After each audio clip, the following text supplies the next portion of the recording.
안녕하십니까. 한겨레 TV 크랭크인의 오동진입니다. 네, 안녕하세요. 김영진입니다. 네. 저희가 오늘 첫 방송으로 여러분들 뵙게 됐는데요. 굉장히 오랜만에 뵈서 저 사람들 누구지? 하고 생각하시는 분들 정말 많을 것 같아요. 네. 우리가 왕년에 좀 유명했었죠, 그죠? 7, 8년전에 유명했는데. 네. 한 10년 전쯤에. 네, 요즘은 이제 방송을 안 하니까. 근데 앞으로, 이 자리를 통해서 영화를 만드는 감독이나 배우분들 모시고 다른 데서 들을 수 없는 그런 얘기를 나눠보려고 합니다. 네. 저희가 시간도 약 1시간이고요. 짜여지지 않은 이야기, 연출되지 않은 그런 토크를 좀 보여드리겠습니다. 그래서, 감독들이 기탄 없이 또 배우들이 솔직하게 자기 얘기를 할 수 있는 그런 토론의 장을 만들어 보겠습니다. 네, 그럼 오늘 첫 손님부터 바로 모셔보고 진행하도록 하겠습니다. 기다려 주십시오.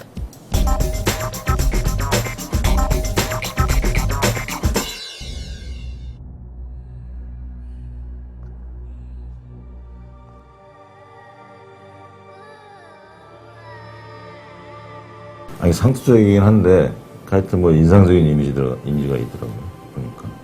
사실 그런 것들이 뭔가 파워풀하게 다가간 면이 있지 않았나. 사실 얘기 자체는 뭐 일종의 예상할 수 있는 이야기인데, 딴 영화에서 못 보는 파워풀한 이미지들이 있더라고요. 딴 한국 영화에서 못 보는. 처음에는 이게 박정호 감독 영화지 뭐 이런 생각을 할 정도로 좀 변했다 이런 생각이 들었었고 지금 정부에서는 재난 영화가 그렇게 국내 영화에서 성공적이지 못했던 경우도 많고 물론 해운대가 있었지만 많이 만들어지지 않았으니까 어쨌든 뭐 대박을 친 거지. 야, 박정호 감독 올 건데 안 좋은 얘기하면 안 하겠다. 좋은 얘기만 하자. 그래서 뭐 그런 조건을 걸겠는데 일단 뭐 나오게 하려고 그렇게 얘기한 거지. 뭐 얼마나 까칠할지 한번 두고 봅시다. 잘해봅시다. 살인기생충 연가시. 자, 감염 재난 영화라고 불렸죠. 연가시의 박정호 감독 오셨습니다. 굉장히 모시기 힘든 분인데 요즘 굉장히 바쁘시고요. 네. 얼마 했습니까? 흥행을요? 정확하게 한 지금까지 450 정도. 450만. 네. 죄송스러운 말씀입니다만 그동안 만드신 영화 흥행 관객 수하고 비슷하게 합친 수하고 비슷한가요? 어떤가요? 우리 영화 초반에 잘 냈대요. 네. 제일 많이 받은 문자 메시지가 이전에 했던 두 영화 합친 게 3일 만에 깨졌다? 뭐 이런 네. 문자. 3일 만에. 네. 바람의 전설은 좀 되지 않았어요? 아니, 그것도 한 35, 6만? 그거밖에 안 됐어요? 네. 바람의 전설이? 사람들이 다 바람의 전설은 잘 됐을 거라고 생각하지. 많이 알려졌으니까. 알려진 것보다는 뭐 흥행이 좀 안 된 케이스죠. 아, 그런가요? 네. 연가시가 이렇게 잘 될 줄 알았습니까? 그러게. 그거 알고 했으면 내가 그 앞에 거 2개 말았겠나. 아니 근데 이게 비장의 작품이잖아요. 하여튼 3세판이라고 네. 그 3번째 영화인데 물론 그 전에 드라마도 찍으셨지만 그러니까 좀 느낌이 좀 달랐을 것 같은데. 아니, 저는 매일 앞에 영화들도 그렇고 할 때마다 할만하고 괜찮고 관객들한테 인정을 받을 거라고 생각을 하는 아이템들을 쭉 써왔고 그런 영화를 했는데 이제 결과는 좋은 것도 있었고 안 좋은 것도 있었거든요. 근데 연가시는 좀 이전에 좀 많이 알려진 소재라 네.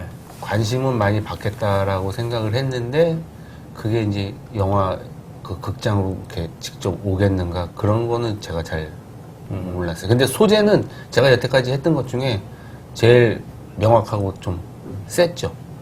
그게 알려졌다는 게 뭐야? 뭐 꼽등이 뭐 이런 거. 네, 2년 전에 그러니까 이 영화도 사실은 들어가게 된 계기가 아마 2년 전에 초등학생들 사이에서 꽤 인기가 있었던 그렇지. 그것 때문에 그러니까 이제 뭐 우리가 이제 시나리오를 써서 이제 제작사 쪽에서 이제 투자사에 넣었을 때 처음엔 담당자가 책을 보다가 뭐야 이거 씩 던졌대요.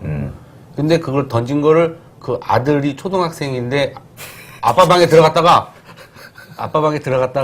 책상 위에 연가시라는 시나리오가 있으니까 그 자리에서 봤나 봐요. 그러니까 제작자 아들이 아니 투자 투자사. 담당자 아들이 그걸 보고 아빠한테 아빠 이 영화 꼭 만들으라고. 이거 애들한테 엄청 인기 있는 거라고. 그래서 이제 다시 보니까 이거 괜찮겠다 해서 저희한테 연락이 온 거죠.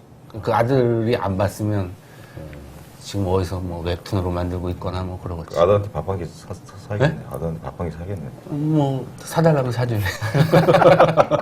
근데 이 그 감염 재난 영화, 바이러스를 소재로 한 영화를 만들면 네. 사실은 몇 가지를 검토하잖아요. 이게 개연성이 있는 얘기냐, 뭐 이 실제로 가능한 얘기냐, 또 그렇게 그 재난의 상황이 현실적으로 만들어질 수 있는가, 이 개연성, 현실성 이런 것들을 고려하게 될 텐데 어땠어요? 이게 그 먹혀 들어갈 거라고 생각했었어요. 아니 제가 그 다른 앞에 영화들도 그랬지만 그 늘 마음속에 이 영화 시나리오를 쓰고 영화를 만들 땐 말이 되는 얘기를 해야 된다고 이제 늘 생각을 하면서 영화를 만드는데 그 앞에 두 영화도 저는 진짜 제 스스로는 이건 말이 돼야 되는 상황이다. 그래야 사람들이 공감을 하니까. 근데 결과는 말이 안 된다, 뭐 비하기 심하다, 뭐 이런 욕들을 너무 많이 비난을 많이 받아서 이 영화는 특히나 말이 돼야 된다. 그래서 자료조사도 제가 여태까지 했던 영화 중에 제일 많이 했고. 그럼 네. 영화에 나오는 그 설정이 과학적으로 맞는 거예요? 이렇게 장애 흡착돼가지고 막 뭐 안 뭐 할 수가 없고 막 이러잖아. 그러니까 과학적으로 엄밀히 따지면은 불가능하지는 않은데 꽤 오랜 세월이 걸려야 되는 거죠. 그러니까 우리 영화의 설정은 말이 안 되는 거죠. 근데 그걸 제가 그냥 생각했을 땐 인위적으로 요즘에 워낙 의학이나 과학이 발달했으니까 그걸 맘먹고 집중적으로 개발을 하면 저희 영화에서도 그 개발 기간이 한 5년으로 돼 있거든요. 정확히 나오진 않지만 그 사람한테는 가능한 얘기가 아닌데 그 영화에서 강신일 씨가 계속 그런 얘기 하잖아요. 변종이야 변종. 그래서 변종이야. 뭐. 그렇게 좀 당위적으로 친절한 네. 당위성을 거기서 뭐 구가하죠 사실은. 네. 그러니까 이게 불가능하다라고 이제 시작부터 이건 뻥이야 이렇게 했으면 이 영화는 이제 푹 가는 영화였지. 하여튼 그 물을 먹는 장면들이 많아서 네. 그런 것들이 쉽지 않았겠어요. 뭐 아무리 커트로 나눠 찍는다 하더라도 배우들이 연기하는데 뭐 정말 물통을 들고 문정희 씨 같은 경우는 뭐 벌컥벌컥 마시는 장면도 나오고 많은 사람들이 물에 많이 빠져야 되기 때문에 뭐 사실 배우들이 쉽지 않은 그런 그 액션을 좀 한 영화가 아닌가. 실제로는 어땠습니까? 우리나라에서 영화 만드는 이제 감독들이 공통적으로 이제 제일 난감하고 고민스러운 게 이 모든 연기를 다 주연 배우 프로들만 하는 게 아니고 그렇지. 보출들이 또 해주고 단역들이 해주고 그래야 되잖아요. 근데 이제 그런 게 또 엄밀히 따지면 또 영화 퀄리티랑 또 직결되는데 그렇죠. 또 그거에 대한 투자는 또 그렇게 넉넉하게 있는 게 아니니까. 근데 우리 영화는 그 최악의 상황으로 그 사람들이 또 연기를 해줘야 되고 인원도 많아야 되고 그러니까 이제 근데 연출부하고 제작부가 굉장히 극강했던 것 같아요. 예. 대부분 몹신인데 네. 그 단역 배우들이 너무 잘하는 보면 거예요, 단역 프레임 배우. 구석구석에도 굉장히 열심히 연기를 하고 있어요. 그래서 내가 연출부들이 최강의 연출부였나 보다. 아니 그 제가 이 영화 시작할 때 제 예전에 조감독들 뭐 지금 감독 준비하고 있는 조감독들 뭐 얼비슷하게 감독 입봉한 조감독들 다 불러가지고 한 번만 도와달라고. 그래서 연출부들은 거의 그 감독급들이 다 한 거예요? 맡아서. 그랬을 것 같아. 예, 그 연기자, 물에 빠지는 연기자들도 촬영 들어가기 한 2, 3주 전에 그 연기 선생님을 한 분을 초빙을 해서 계속 연습을 시키고 트레이닝을 시키고. 그 현장에서는 이제 그분들이 전면에 나오고 좀 미숙한 보출분들은, 보조 출연자들은 뒤에 이제 좀 깔고. 그런 예, 역할들을 굉장히 곳곳에서 잘해줬기 때문에 그러니까 일정하게 이렇게 영화가 일관성 있게 흘러간다는 느낌들을 주고 구조가 잘 짜여진 듯한 느낌을 주고 말이죠. 그러니까 그 현장에서 감독이 연출을 잘하는 게 이제 연출력이 아니고 사람들을 잘 이렇게 꼬실려서 원하는 방향으로 이렇게 계속 이렇게 몰고 가는 것도 연출력인 것 같더라고요. 그래서 제가 늘 현장에서 마이크로 우리 영화의 주인공은 여러분들입니다. 뭐 여러분들이 잘하셔야 우리 영화가 삽니다. 막 이러면서 막 그건 진짜 굉장히 유효했던 전법이었던 것 같아요. 이제 또 레벨업이 되셨네. 박정호 감독, 신정환 영화 감독 되셨네. 현장에서. 그러면서. 그 전까지는 아니었던. 아니 그런 얘기는 아니고. 아니 다 그런 달게 받겠습니다. 그랬었어요. 그러니까 제가 그 되게 바보 같은데 그렇게 영화 조감독도 많이 하고 작가도 생활도 많이 하고 감독도 했는데 현장에서 그 사소한 것들이 또 결국은 영화의 전체를 또 좌지우지한다는 거를 알면서도 이렇게 흘러갔던 것들. 어쩔 수 없어 이렇게 흘렸던 것들 그런 것들을 이번에는 다 챙겼던 거죠. 이 영화에 이제 잘된 점은 몹신이 너무 잘 돼 있고 속도감이 있고 장면 전환이 굉장히 잘 넘어가는 영화인데 이제 여기까지는 좋지. 통상적인 리뷰는 이 정도는 해줘야지 계속. 아니, 너무 저기 뭐야 통상적인 리뷰는 이 주연 그 이름 없는 군중들은 굉장히 액티브하게 바이탈리티가 있는데 특히 주인공들 있잖아요. 네. 김명민 씨도 연기 잘하는 배우인데 그렇게 반응이 별로 할 수 있는 반응이 별로 없잖아. 그런 것도 조금 약간 오버액션이 있죠. 불만을 많이 샀잖아. 리뷰에서 리뷰 보시죠. 예. 솔직히. 그럴 때는 어떤 심정이 드세요? 아니 왜들 이러나 이런 생각이. 아니 그러지는 않아요. 그러니까 그런 거 볼 때마다 아 영화 참 그렇게 힘들다 이런 생각을 아니 왜냐면 여보세요. 좀 품위는 해야지 지금. 아 왜냐면 그거를 제가 생각을 안 했던 게 아니거든. 그러니까 예를 들어서 김영민 씨 캐릭터는 저는 이제 제일 중요한 게 우리 영화에서 제일 중요한 그 김영민 씨 캐릭터 가지고 제일 첫 번째 그 목표는 영웅을 만들지 말자였어요. 이번 영화에서. 예, 예. 그러니까 그 우리가 흔히 보아왔던 그 이런 위기가 생겼을 때 우리 아버지들. 아, 우리 아버지는 왜 이렇게 못났어? 왜 이렇게 무기력해? 좀 나가갖고 막 좀 어떻게 좀 시원시원하게 해주지? 뭐 이런 그 실망감들. 예? 뭐 그런 것들이 실제로 우리 아버지들이 모습이 아닌가. 근데 이제 그래도 가족을 이제 책임져야겠다는 그 신념 하나, 책임감으로 막 그래도 이렇게 힘들게 가는데 결국은 나를 지켜주는 사람은 우리 아버지였구나. 이 얘기가 이제 이 우리 영화의 그 주인공의 그 캐릭터였는데 그 힘든 그 여러 번의 그 바보짓들이 저는 이제 반대로 안타깝게 다가갔으면 좋겠다고 생각을 했어요. 그래야 이 주인공이 약을 찾으러 이제 마지막으로 달려갈 때 분노하는 게 더 좀 극강으로 살고 그래서 그 뒤에 막 달려가는 것들이 더 힘을 받고 그래도 그냥 관객 입장에서 보면 세 번째 그 창고에서 다 타잖아요. 아직. 한 알 정도는 남을 거라고 생각을 하는데 이 김명민 씨가 세 번의 시도를 해서 세 번 다 실패를 하거든요. 그래서 세 번째 반복은 약간 좀 관객들 좀 짜증나게 하는 게 아닌가. 예. 저는 그냥 나름대로 치밀하게 계산을 해서 배치를 한 건데, 처음에는 자기 의지에 의해서 뺏긴 거고, 두 번째는 그 다른 어떤 형사들, 이런 시스템에 의해서 뺏긴 거고, 세 번째는 이제 그 일을 저지른 그 주동자에 의해서 뺏긴 거고, 그러면서 다 다양한 그 뺏긴 현상들인데, 문제는 이제 그것들이 이제 이렇게 점점 더 증폭되거나 감정이 그리고 아니면은 그 리액션들이 반응들이 좀 더 이렇게 달랐으면 지금처럼 이렇게 단조롭게 똑같은 게 짜증스럽게 반복되진 않았을 텐데 그런 그 부분은 이제, 정말 뭐 얘기가 맞는 것 같아요. 그래서 제가 이제 영화를 이제 그런 이야기들을 쭉 듣고 가만히 돌이켜 보면 현장에서 잠깐만 고민을 했으면 그거는 제가 한 2버전으로 찍어서 이렇게 다시 대처를 하고 그랬을 수도 있는데 요거 내가 그렇게 열심히 했는데도 그걸 또 빼먹나 이런. 근데 김명민이라는 배우는 사실 우리가 알기로는 되게 연기 잘하는 배우로 알고 있죠. 실제 연기 잘하고. 네. 그 시간이 별로 많이 없었어요 현장에서. 그 배우도 뭔가 이렇게 솔루션을 낼 수 있잖아요. 아 이건 좀 아닌 것 같은데 좀 다르게 해보고 싶은데 뭐라든지 그런 식의 과정이 감독하고 없었어요. 뭐 사이가 별로 안 좋았을 수도 있고. 아니. 완전히 정반대로 제가 고마워하는 건 저를 그냥 100% 믿었어. 그러니까 현장에서 이런 거 저런 거에 대해서 그렇게 악유가 없었다니. 예, 그러니까 책 완고 쓸 때까지는 되게 까다롭게 뭐가 문제고 막 이랬는데 이제 책이 딱 끝나서 촬영 들어갈 때는 아무것도 얘기하지 않고 그냥 현장에서 소소하게 이 호흡이 조금 너무 느린데요, 아니면 너무 빠른데 이 정도? 이 대사는 조금 오그라드는데요, 뭐 이 정도. 그러니까 주인공의 그 행동에 대해서는 사실 저도 그 영화가 나와서 반응을 보니까 아차 싶은 거지 현장에서는 그걸 잘 캐치는 못했을 것 같아요.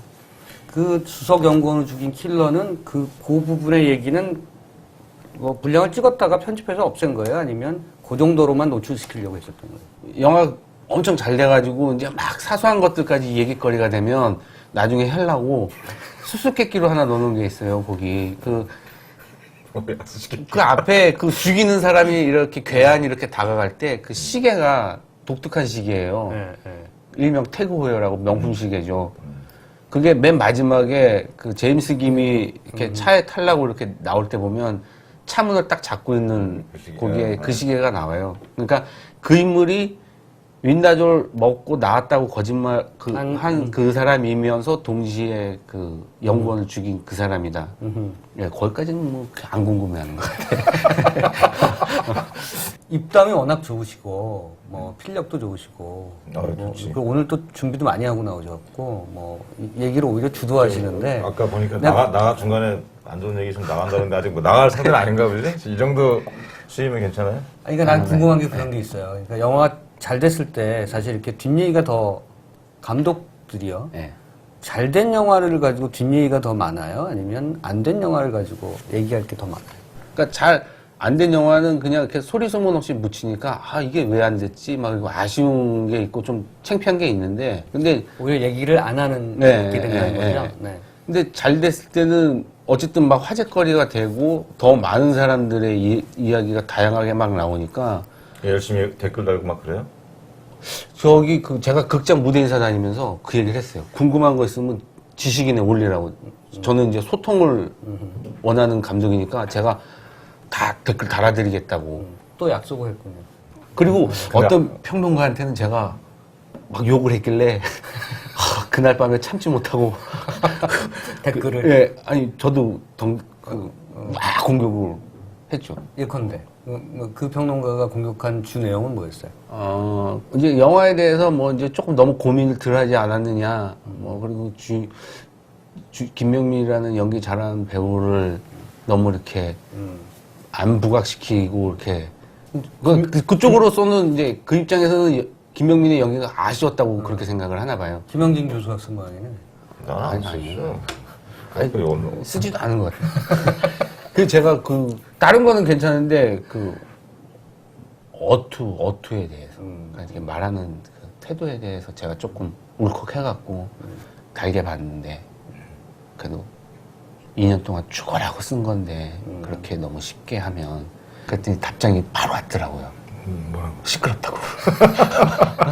진짜? 그게 아이고. 감독의 이 영화를 만드는 감독이나 작가의 숙명이다. 우리가 뭐 몇 년을 썼고 뭐 무슨 고생을 근데 했고. 누군지 알 것 같은데 이렇게 하니까. 아, 이 얘기 갱이했네. 괜찮아. 아니 근데 저는 그러니까 그 영화가 그냥 이렇게 딱 스크린에 개봉이 되고 그냥 뭐 좋게 본 사람은 좋게 보고 나쁘게 본 사람은 나쁘게 보고 그냥 이렇게 흘러가는 건 억울해요, 제 입장에선. 그러니까 뭐를 잘못 봤다고 하면 그거에 대해서 왜 잘못 봤는지 나는 의도가 그런 게 아니었는데 왜 그렇게 받아들였는지 막 이렇게 설득을 해주고 싶고. 그 박 감독이 스스로 아이덴티티를 생각할 때 아직 작가라고 생각하는 경향이 더 강해요? 아니면 나는 이제 완전히 감독이 됐어라는 생각이 더 강해요? 아니 저는 발음할 때 이미 감독이라고 생각했어요. 그 작가 생활을 하면서 이제 의도하진 않았지만 너무 이렇게 좀 곽강을 받아서 돌이켜 보면 영화를 되게 쉽게 생각했던 것 같아요. 내가 다 할 수 있을 것 같고 내가 생각하는 게 정답이고. 그러니까 일례로 바람의 전설 같은 거 지금 만약에 찍으라고 그러면 훨씬 더 영상미나 뭐 그런 기술적인 거를 더 신경을 많이 썼을 거예요. 그러니까 하다못해 이성재라는 배우가 자기는 당연히 대역을 쓸 줄 알고 이 영화에 오케이를 했는데 저는 그거는 사기다. 응? 배우가 해야지. 뭐 이러고 그냥 이성재 씨한테 그냥 춤을 하라고 그랬는데 춤을 못 추니까 야 그러면 고난이도는 하지 말고 기본 루틴만 가지고 하자. 이렇게 했는데 지금 생각하면 미친 짓이지. 그러니까 이제 내가 이야기꾼으로 따지면 이야기를 잘 전달을 하는 것도 중요한데 저는 내 얘기를 잘 듣고 내가 마지막 결론 내는 거에 대해서 박수만 쳐줘. 이런 거지. 그 이야기를 귀담아 듣게 하는 기술은 약한 거지. 이제 더 기회가 주어져서 더 이제 단련을 하면 더 잘 될 거라고, 잘 해질 거라고 생각을 하는데, 그리고 지금은 이제 많이 바뀐 거는, 그전에는 영화는 감독이 찍는 거라고 하는 생각이 되게 강했고, 그 현장에서 누가 이렇게 토를 어디, 이러고, 그냥 나를 따르라 이러면서, 그러니까 제가 감독을 하면서 제일 기뻤던 거, 제일 좋았던 건 뭐냐면, 그 현장에서 그 수십 명의 스텝이랑 배우들이 나만 쳐다보는 거, 내 입만 쳐다보는 거, 그게 희열이 있거든. 막 짜릿해요. 대장 노릇이잖아요. 예. 옛날에 작가 생활할 때 김상진 감독이 그걸 잘했던 것 같아. 난 그래 맨날 속으로 저 인간은 술 잘 먹어서 감독된 인간이라고 막 그랬었는데, 그것도 사실은 연출력의 하나였던 거죠. 그러니까 사람 끌고 나가는 힘. 예, 현장에서 적재적소에 배치하고. 막 스태프들이 욕을 하든 아니면 막 즐거워서 하든 자기가 갖고 있는 걸 다 나오게끔 아주 지독하게 하거든요. 아니, 나 하나만 더 물어볼게. 연가시에서 그 정보가 없을 때는 좀 그 궁금했던 게 그 연가시 실제 나 그런 거 제일 싫어하거든. 다리 없이 그냥 기어다니는 것도 제일 싫어하는데 그걸 얼만큼 보여줄까가 난 약간 궁금했었거든요. 근데 영화에서 보면 이제 살짝 보여주잖아, 살짝. 네. 맛배기로.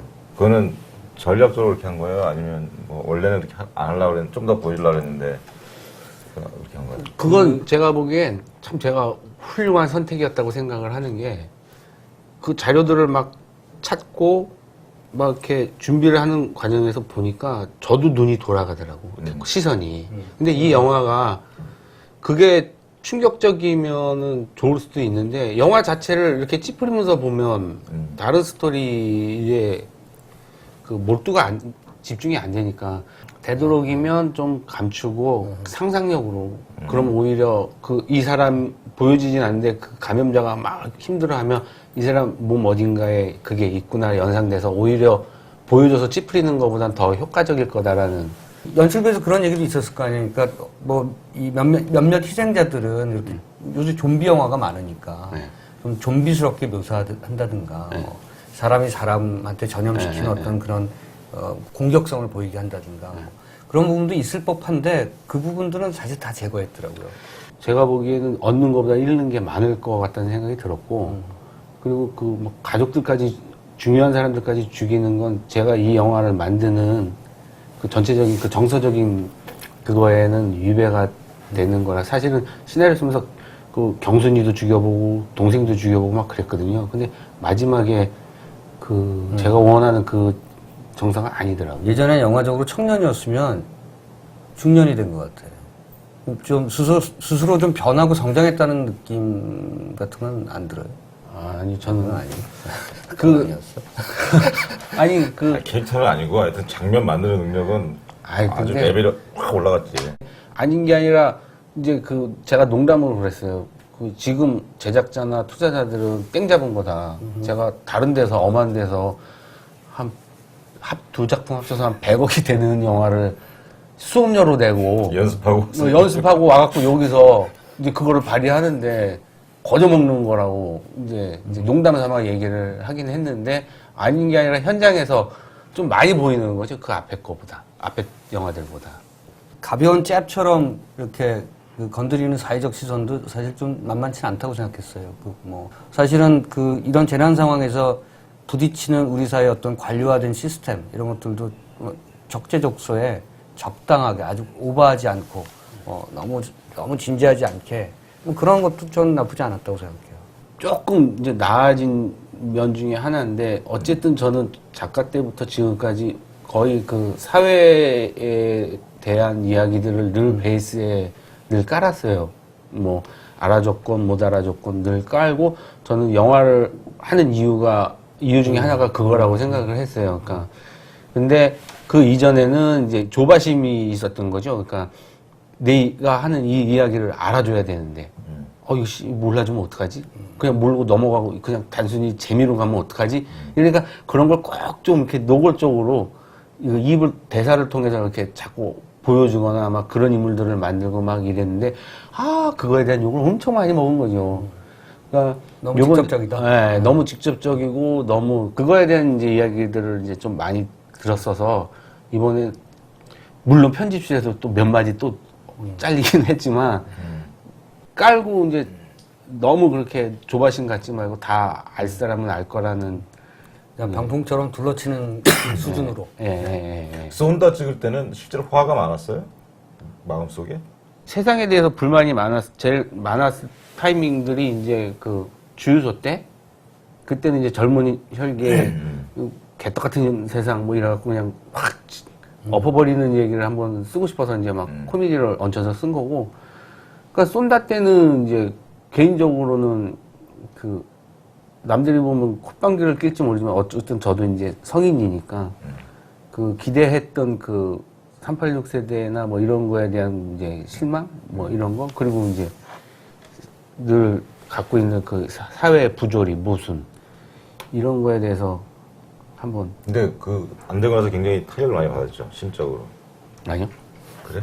아니 내가 어디 시나리오 심사를 봤는데 그 동료 시나리오 작가이자 감독이신 뭐 어떤 분이 왜 쏜다는 평론가들이 언급을 이렇게 안 하냐, 흥행은 안 됐을 줄 몰라도 근데 작품적으로도 너무 이렇게 얘기가 안 되고 그러니까 박정우 감독이 깊은 상심에 빠져서 뭐 그렇게 살고 있다고 그러더라고요. 여기서 진짜 제가 우리나라 그 제가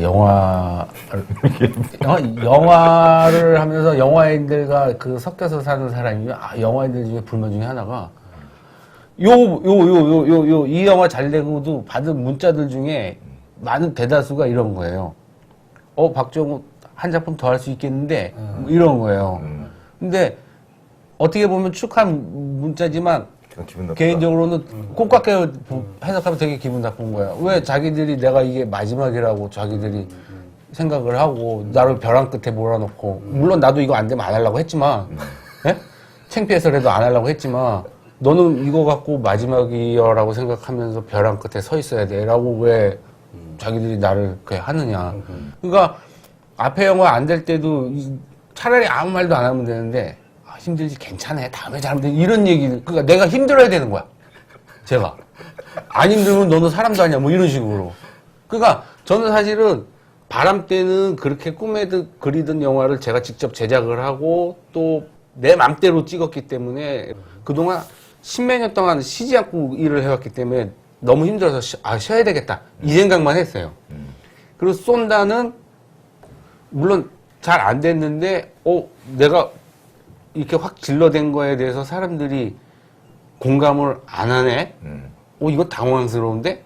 난 되게 공감할 거라고 생각을 했거든요. 저는 막 무슨 작가 때부터 워낙 평론가 분들이랑 기자분들한테 계속 욕먹는 작품들을 많이 해서 그거에 대해서 내성이 있어요. 그냥 누군가가 이렇게 인신공격을 하면 그거에 대해서 나도 확 한번 질러버려야 되는 그런 건 있어도 작품 계보를 말씀하신 김에 한번 작품 계보를 스스로 한번 계보를 한번 찾아보죠. 아니 그거 전에 어떤 놈이 그래 그거 아까 평론가 얘기 안 했잖아. 아니 그러니까 제 주변에 끝나고 박정우 감독이 실망해서 막 상심하고 있다고 뭐 그걸 자기들이 막 얘기하고 다녀. 나는 멀쩡한데 그 전화 와. 힘들다며? 아닌데? 넌 힘들어야 돼 뭐. 느껴져. 이제 내공의 정체가 뭔지 알았어 내가. 근데 박정우 감독이 이 흥행 여부와 상관없이 워낙 캐릭터가 이랬고 자신감이 있었고 그게 뭐 아니 그 바람에 충무로에서의 그 구력이 있으니까 그 기억이나 바람에 졌을 때 어디 이런 얘기하는데 술자리를 갔는데 왜 안 돼? 아니 우리가 이렇게 항상 공부하는 사람이지 술 먹는 사람이 아니잖아. 1차 먹다가 2차를 가는데 이렇게 딱 걸어가면서 나하고 약간 건들거리면서 이번에 영화 보시고요. 마음에 드시면 써주십시오. 딱 그러는데, 내가 진짜? 나 그런 캐릭터 아닌데? 그랬다니까. 그래서 내가 속으로 당돌한데? 뭐 이러면서 어디 시사회 때 어디 보고 잘 보고 이렇게 해주십시오. 이렇게 했죠. 했겠지.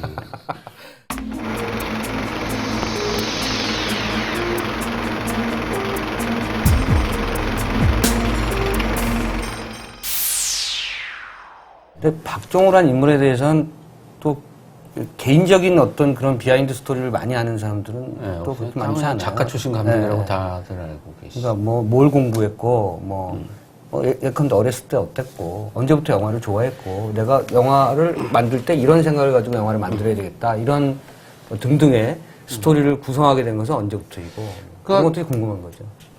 짧게 우리 인생을 압축해서 좀 짧게. 짧게 안 되는데 영화 할 생각은 대학 들어갈 때까지 없었어요.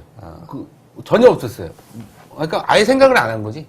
근데 학교 들어가고 학교 다니기가 싫어서 서클에 들어갔다가 영화 서클에서 영화 많이 볼 수 있다고 하니까 그냥 재미삼아 들어갔다가 거기서 단편 영화를 막 찍고 영화도 많이 보여주고 그러더라고요. 근데 단편 영화 찍는데 재밌더라고.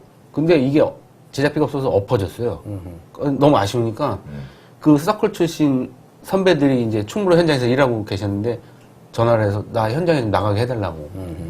현장에 갔는데 너무 재밌는 거야. 막 그 유명한 배우들도 막 코앞에 있고 그거 막 너무 정신없잖아요. 막 그게 너무 좋은 거예요. 그리고 뭐 이렇게 뭐 이런저런 거 발휘할 게 많은 내 적성에 딱 맞는 것 같고 딱 보니까 이 영화 감독이 막 몰고 가는 게 이게 이게 괜찮은 것 같아.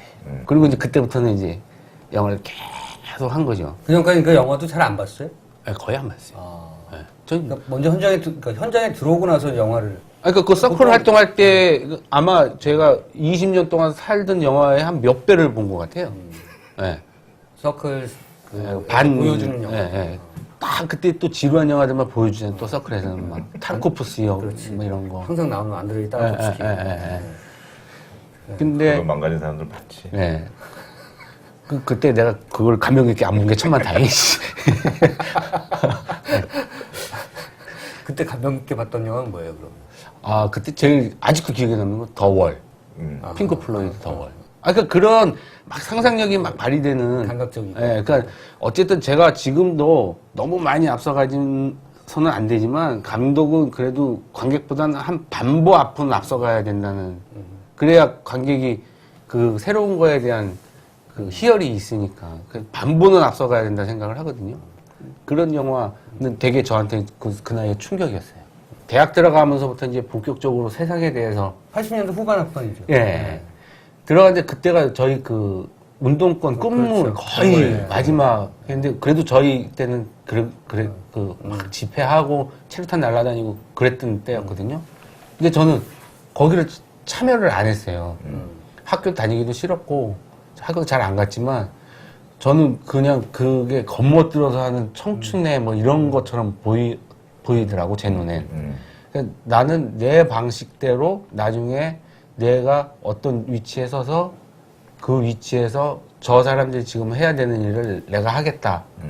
그 어린 나이에 이제 그런 생각을 좀 했던 거야. 그러니까 세상에 대한 불만들은 좀 있고 세상이 바뀌어야 된다는 막 혼자 그냥 그런 생각은 그건 자연히 할 수 있잖아. 그리고 그러니까- 그 길을 영화로 찾은 거고. 예, 그렇죠. 그래서 영화를 이제 하면서 그리고 영화는 또 쓰다 보니까 이게 현실을 반영을 해야 많은 사람들이 공감을 할 수 있다는 그런 이제. 근데 연출부는 누구한테 있어? 그러니까 제가 처음 들어갈 때 그 당시에 잘 나가는 감독님 5분을 골라서 어디 하나에 들어가서 오야지로 쭉 모시겠다는 그런 계획은 없었고 다 그때 섭렵하겠다? 네, 경험해보겠다. 엄청 건방진 성격이겠네. 정지영 감독님, 장길수 감독님, 박광수 감독님, 임건택 감독님, 그리고 장선우 감독님. 다 거쳤어요? 아니 근데 처음에 정지영 감독님, 그 다음에 장길수 감독님, 그 다음에 장선우 감독님 세 분을 거치고 진짜 건방진 생각이지만 더 겪을 필요 없다. 차라리 이쁜 감독을 겪는 게 나한테는 더 공부가 되겠다. 그러니까 이래서는 안 되겠다 뭐 이런 것들이 있을 테니까. 아까 시나리오 얘기를 했었는데 네. 작품 다 외우고 있어요? 첫 작품부터? 예, 그니까 영화판에 들어와서 처음으로 쓴 시나리오. 처음으로 시나리오라고 쓴 게 나는 소망한다 내게 금지된 것을 그 각색. 각색. 그것도 5기가 발동해서 쓴 거고요.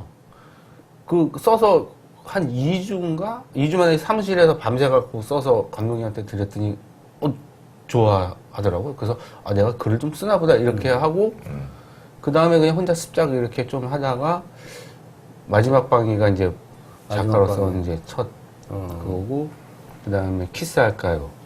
그리고 나오기는 이제 주유소가 먼저 나왔죠. 근데 키스할까요랑 산책을 같이 썼거든요. 2주 간격으로. 주유소, 그 다음에 이제 그때부터 이제 조금 바쁘게 살아가지고 신라의 달밤, 선물, 광복절 특사, 라이터를 켜라. 음. 예. 그때 그리고 중흥기에 어떻게 보면 한국 영화 중흥기 그리고 충무로가 굉장히 활발할 때 예. 또 흥행이 됐던 영화들을 대부분 쓴 거죠. 예. 광복절 특사까지. 예. 라이터를 켜라까지 쓸 때 사람들이 그때 언론 주목을 받기 시작했잖아 그때.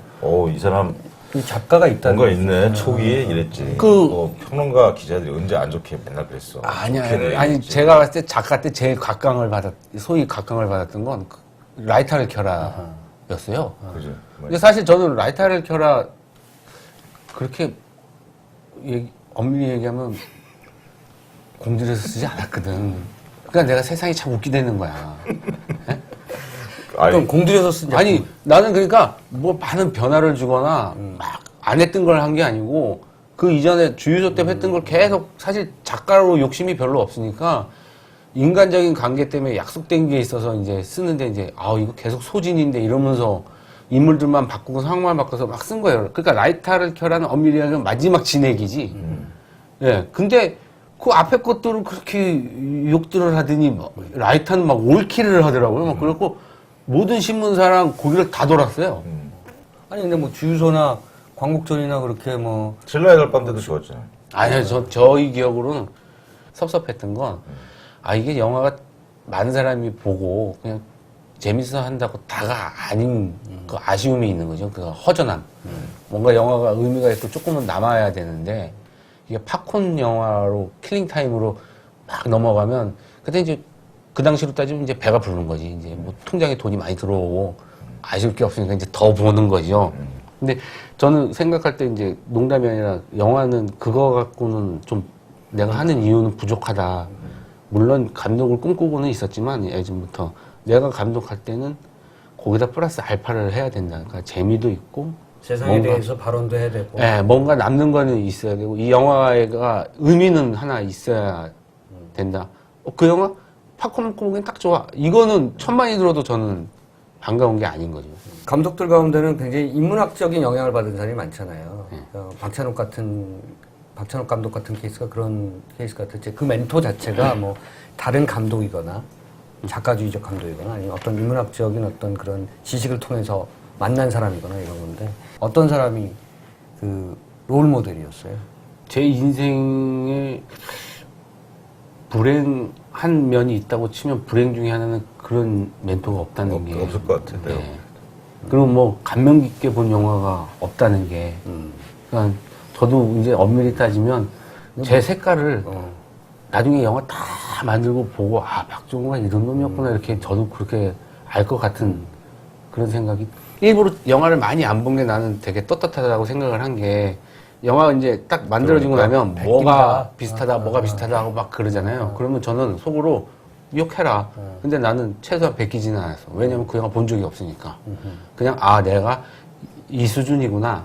요거를 판단하는 기준이 되는 거지. 나는 스스로 떳떳하니까 영화를 의도적으로 영화하는 사람치고는 많이 안 본 거죠. 뭐 김상진 감독의 그 계보에 있는 강우석 감독 뭐 이런 분들하고는 좀 가깝지 않았나요? 아니 되게 친하게 지내고 막 이러는데 저는 이제 좀 강 감독님 들으면 뭐라 그럴 텐데. 그러니까 저는 딱 이런 것 같아요. 제 성향이 일단 상업 영화인 건 맞아요. 그러니까 강우석 감독님이랑 그 어떤 작가주의적인 그 뭐 박찬욱 감독님이나 뭐 그 중간. 그러니까 저는 어쨌든 이 영화는 되도록이면 많은 사람이 봐줘야 그 안에서 내가 하고 싶은 이야기를. 네. 그러니까 이야기꾼으로서 되도록이면 많은 사람들이 내 이야기를 귀담아 듣고 내가 그 안에 이렇게 심어놓은 어떤 의도대로 그 사람들이 반응할 때 그리고 그게 조금이라도 세상을 내가 원하는 방향으로 바뀌는데 한 0.1%라도 일조를 할 때 그게 창작인으로서는 제일 큰 희열이 아닐까. 제일 미천이 되는 건 뭐야? 어렸을 때 책을 많이 읽었어요? 많이 읽었어요. 그러니까 그게 그러면 진짜 완전 내추럴 본이라는 얘기 아니야? 내추럴 본 스토리텔러라는 얘기 아니야? 책도 많이 안 그거는? 읽고 책도 많이 영화도 안 많이 안 읽고. 보고 스승도 없었고. 스승도 없고. 근데 하여튼 천재라는 엄청나게 많았었고. 이거는 잘났다고 얘기하는 게 아니라 반성의 의미로 얘기하는 게요. 그러니까 머릿속에 들어있는 딱 내가 얼마 경험하지 않았던 그 지식 수준, 경험들, 그것만 가지고 상상력으로 계속 울고 먹은 거예요, 여태까지. 그러니까 맨날 동호 반복이고, 인물들만 조금 바뀌었다 뿐이지 상황만 조금 바뀌었다 뿐이지 엄밀히 따지고 보면 내가 봐도 낯뜨거울 정도로 비슷해. 공간만 바뀐 거지. 근데 정말 제가 그 제 막 싸대기를 막 이렇게 때릴 만한 건 뭐냐면 작가 때는 그래도 된다고 쳐요. 그 내 꿈이 아니었으니까. 감독으로서는 그런 감독이 됐을 때는 그러면 안 되는 거지. 그러니까 조금 더, 그러니까 이게 또 그 인생이 또 아이러니한 게 또 앞에 좀 작가 생활 끝나고 감독할 때 좀 여유가 있어서 좀 준비를 하고 되돌아보고 뭐 이렇게 했으면 되는데 회사를 또 자의반 타의반 만들으니까 그 시간 동안 돈을 계속 넣어야 되니까 빨리 만들어야 되더라고요. 그러니까 솔직히 얘기하면 바람의 전설은 지금 한 40, 50 영화 경험이 좀 쌓여서 그리고 인격적으로도 좀 연륜이 쌓였을 때 그때 만들 영화다라고 이렇게 뒤로 꽁쳐놨던 아이템인데 이 급하니까 땡겨서 썼고. 네, 가져와갖고 하다 보니까 경험도 별로 없고 뭐 세상에 대한 뭐 어떤 이런 그 시각도 그렇게 막 뚜렷하지도 않은 놈이 이제 그러니까 영화적인 그 짧은 기술로만 막 발휘를 하니까 이제 영화가 이제 좀 그렇게 나온 거죠. 연가시 같은 경우가 그럼 아까 얘기한 그 제작사, 그 본인의 제작사가 제작에 이 결합이 돼 있어요? 아니요. 예. 그러면은 바람의 전설 끝나고 문 닫았고요. 아하, 네. 그 뒤로는 이제 계속 보따리 장사를 했는데 이번에 좀 입금 되겠네. 그래서 내가 그거 물어보고 싶은 거예요. 입금이. 되죠. 러닝을 네. 걸었나요? 저는 지분이죠. 저 그건 작가 때부터 계속 이어왔던 이번에 센데. 과정이라. 우리가 항상 가장 좋아하는 말이 지분이야, 지분. 네. 입금, 지분. 아이고, 꼭 우리라 그래. 그거. 박 감독이 일종의 싱어송라이터잖아요. 네. 자기 직접 쓰고 또 연출하고. 지금까지 뭐 작가 때는 써서 감독들한테 줬고요. 그러면은 다른 작가가 쓴 그 뭐 작품을 할 수도 있지 않나요? 그건 싫어요? 아니요. 저는 그런 원칙을 세운 적이 없는데 아무도 저한테 책을 안 줘요. 저는 여태까지 한 번도 물론 잘 안 된 감독이라 그럴 수도 있지만 이 책 갖고 연출을 한번 해주십사 하는 제안을 받은 적이 거의 없어요.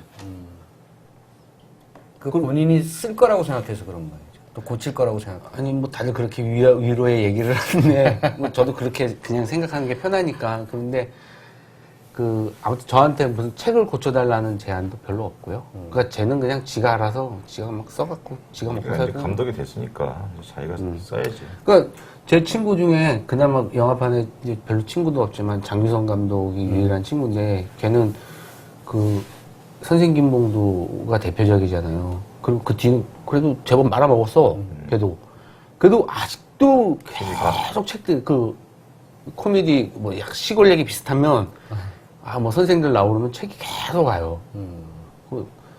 그래도 제가 감독은 대표작이 역시 있어야 되는구나. 근데 내가 얼마 전에 이놈이 전화가 왔길래 막 어쩌고저쩌고 막 배 아픈 소리를 하더라고. 그래서 야 너도 대표 잘 된 거 있잖아. 아이고 그 300도 안 됐더라고. 그 이놈이 한 240, 50된 걸 여태까지 300인 척하고 박 감독 개인적으로 조금 두려워하는 장르. 요건 내가 잘 못할 것 같은데. 뭐 예컨대 뭐 첩보스릴러라든가.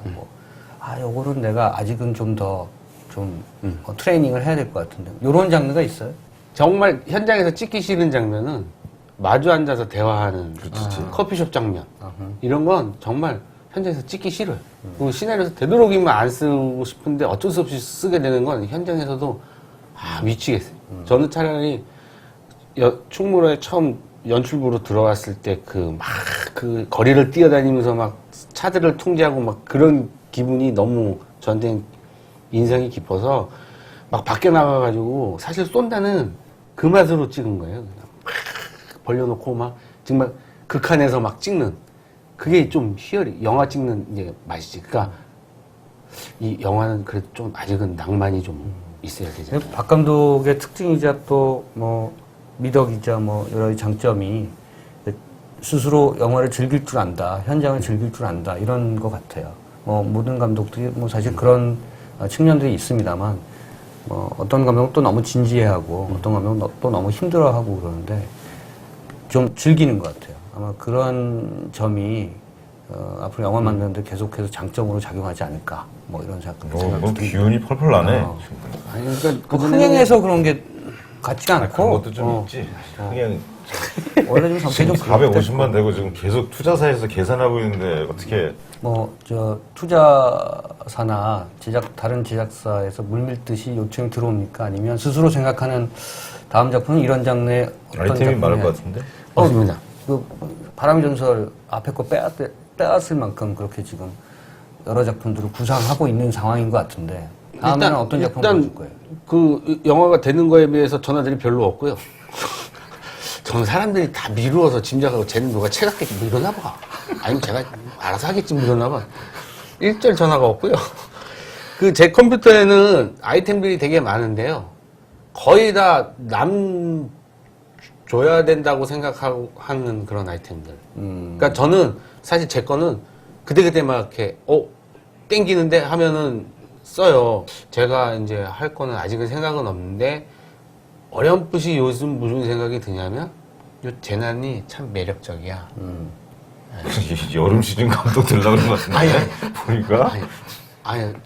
저는 이것도 여담이지만 그 전에 계속 비수기에 해서 기도 못 보고 죽고 막 이랬잖아요. 성수기 한번 해보자가 소원이었는데 요번에 성수기 한번 해보니까 이거 너무 살벌해요. 요건 잠깐 기운 빠지면 바로 가지. 막 밟아대는데 길을 못 피게 이게 되게 무섭더라고요. 여기는. 그래서 차기 작품. 그래서 다음 작품은 재미 들렸을 때 재난 영화 한 편 더. 영화 한 번 더 해볼까. 그러니까 이것도 재난 영화긴 하지만 못 채운 부분들이 좀 있잖아요. 그러니까 이거에 대해서 조금 더 복기를 해서 문제점들을 조금 더 이렇게 하면 새로운 장르를 뭘 또 하는 것보단 조금 더 괜찮은 좋은 재난 영화. 그러니까 여기서 제가 얘기했던 게 안 먹혔던 그 전달 방법이 틀렸던 이거를 더 정확히 전달할 수 있는 다음번 재난 영화 사이즈 키우겠는데 이번에 40억 들였으면 다음번 한 80억 쓰려고 할 것 같아요. 저는 그래도 이 겪어본 것들이 있어서 막 그렇게 잘 됐을 때 막 크게 키워갖고 마음껏 해봐야지 이런 생각은 안 하고 있습니다. 워낙 말씀을 잘하시고 잘 알고 있었습니다. 그러니까 안 나가신 거는 그래도 마음에 제가 뭐 어떤 지적이 나오기 전에 계속 말로 제가 막 끊어가면서 너무 길게 했어. 근데 악력이 있어요. 그 영화적으로 앞으로 계속 찍으실 것 같아요. 뭐 사실은 70 넘어서까지 작품 활동을 한다고 생각하면 앞으로 그리고 일단 무궁무진한 급이 임건택 감독급이야. 말하는 급이 못 찍을 장르 없고요, 뭐 이런 등등. 네. 저희는 좋은 작품 어떻게 감독이 매번 성공하는 작품과 좋은 작품을 찍겠습니까? 감독도 사람인데 한 편 성공하고 한 편 또 실패할 수도 있고요.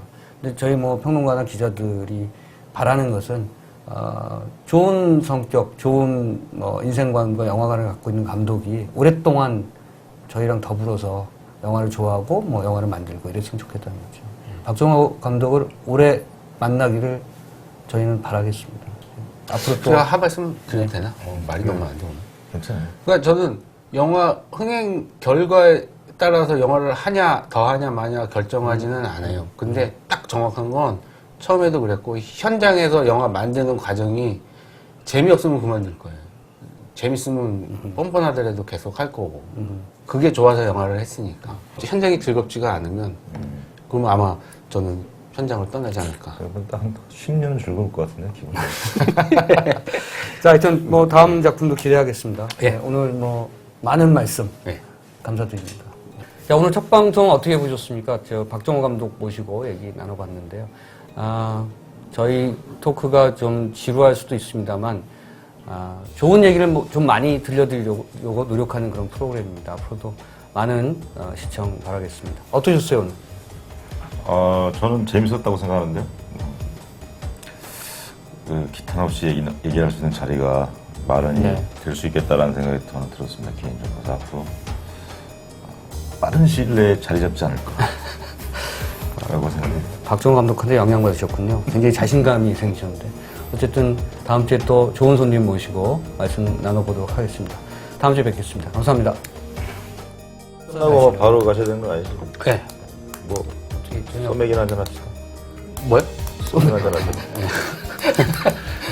뭐 어린머리에 아니 원래 박 감독이 이렇게 술은 많이 술 거의 못하죠. 안 먹어도 돼. 네. 원래 안 맨날 안 먹고 옆에 앉아 있잖아. 네.